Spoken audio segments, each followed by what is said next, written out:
ரொம்ப ஃபாரவே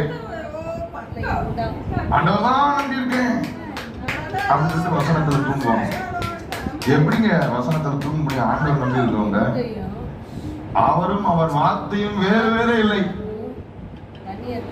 ஆதியிலே வார்த்தை தேவனோடு இருந்தது, வார்த்தை தேவனாய் இருந்தது. தேவன் பேசிக் கொண்டிருக்கிறார். தேவனை நம்பி இருக்கிறவர்கள் எப்படி தூங்க முடியும்? உதடுகளால் சேர்கிறார்கள், இருதயம் சேரவில்லை. கர்த்தர் தான் நம்பி இருக்கேன், உதடு சொல்லுது, இருதயம் நம்பல. இது ஒரு கூட்டம். உதடுகளால் தேவனை தேடி இருதயம் தூரமாக இருக்கிறது. அவர்களுக்கு வசனம் முத்திரிக்கப்பட்ட புத்தகம் போல இருக்குமா? அவர்கள் ஒரு படிப்பறிவு இல்லாதவனுக்கு எதுவுமே புரியாதது எப்படி அப்படியே அவனுக்கு எந்த வசனமும் புரியாது. நிறைய பேருக்கு அப்படி வசனம் புரிய மாட்டேங்கா. முத்திரிக்கப்பட்ட புத்தகமா இருக்கா? Seek him with your heart, not with your lips. சிலருக்கு அந்த வசனத்தை நீங்கள் கவனித்து பார்த்தால், எனக்கு பயப்படுகிற பயம் அவர்களுக்கு மனுஷராலே போதிக்கப்பட்ட ஒரு கற்பனை. எதுக்கு கோயிலுக்கு வந்தீங்க? ஞாயிற்றுக்கிழமை கோயிலுக்கு வரணும் சொல்லுகிறாங்க. எல்லாரும் இயேசு விட்டு போறாங்க. இயேசு பேதுருவை பார்த்து சொல்லுறாங்க, நீயும் போ மனதா இருக்கிறாயா? இல்ல ஆண்டவரே, நீ போகணும்னு சொல்லி கொடுத்துருக்காங்கன்னு சொல்லல பேதுரு. யாரிடம் செல்வோம்? என்னை வாழ வைக்கிற வார்த்தை உம்மிடம் உள்ளது என்று சொல்லிவிட்டான் பேதுரு. நானா தான் கை தட்டி தேவனை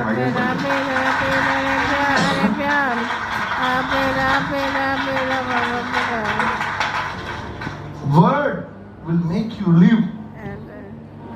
அரணுக்கு கர்த்தரை அரணாக்கிக் கொள்ளுங்கள், உங்களுக்கு ரெட்டிப்பானதை திருப்புவார். கர்த்தருக்கு அரணாக்கிக் கொள்ளுங்கள். ஒரு கூட்டம் அரணாக்கவே இல்லை. அவர்கள் சொந்த பந்தத்தை நம்பி இருக்கிறார்கள், உழைப்பை நம்பி இருக்கிறார்கள், சொத்தை நம்பி இருக்கிறார்கள், பேங்க் அக்கௌண்டை நம்பி இருக்கிறார்கள், கர்த்தரையும் நம்பி இருக்கிறார்கள். அவர்களுக்கு அவர் அரண் அல்ல.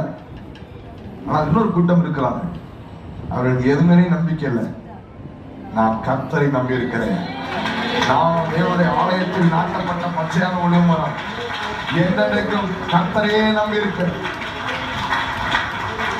அரண் இவர்கள் பேர். இவர்களுக்கு கர்த்தர் யார்? அரண். கர்த்தர் யார்? அரண். அதான் சொன்னேன் ஒரு உதாரணம்.